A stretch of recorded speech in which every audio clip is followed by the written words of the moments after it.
questions, but from another national imperative, you said investing in the infrastructure, and that can be everything from issues of market access, but some of the issues around ensuring our cities are efficient in the mobility, public transit, and the core infrastructure. What are some federal government perspectives and plans with respect to infrastructure of national significance, like those kinds of projects? Sure. We have the largest and longest infrastructure program in the history of Canada. Now $75 billion over the next 10 years, 53 billion of which will go to the provinces and to the municipalities. The provinces will identify the projects and will participate in that, often in a P3 structure. So we believe that infrastructure is crucial.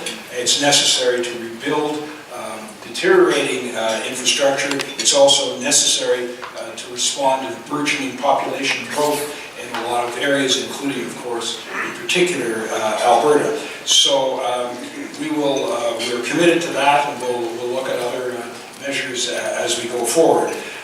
You know, there's talk on this issue. It's certainly not either or. The question is where on the continuum you put the pin, and we've put it quite far in favor of this important initiative, $75 billion. But we will do that in the context of our fiscal capacity. And we don't think that just mentioning infrastructure justifies massive deficits, and we don't intend to go there. Thank you. You mentioned a very impressive and enviable unemployment rate in Canada, some of our prosperity initiatives and requirements as we go forward.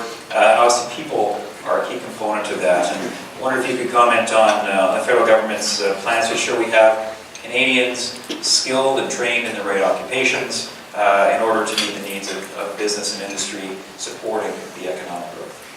Well, this is a really crucial issue, and Minister Jason Kenney has that as part of his core responsibilities. And it's something that every time I meet with my pre-budget consultation groups, and as I talk to Canadians across the country, it's always one of the key issues which is raised. But we have an unemployment rate which is down somewhat. And by the way, if you use the U.S. methodology, we're actually at the same or slightly lower unemployment rate than the United States, somewhere around 5.5%. But we nevertheless believe that unemployment rate is higher than it should be.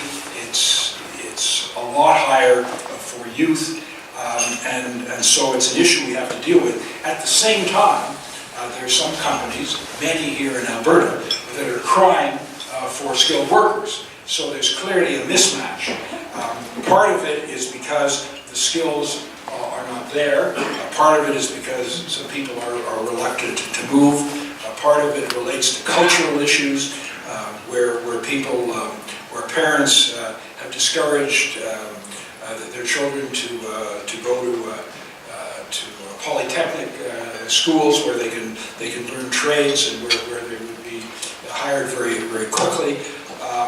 But we have instituted a number of programs to help apprentices get jobs and get paid. We have a job matching service, and we're encouraging companies to hire new workers and to train them.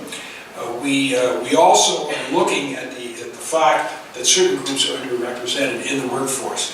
Interestingly enough, women in the workforce have a higher participation rate in Canada than virtually any other developed country in the world. So we're doing quite well there.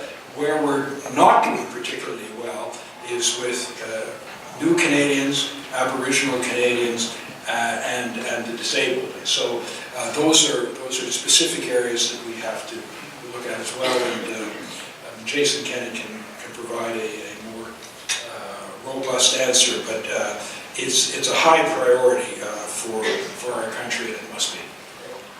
Thank you, Minister. Ladies and gentlemen, please join me in thanking you.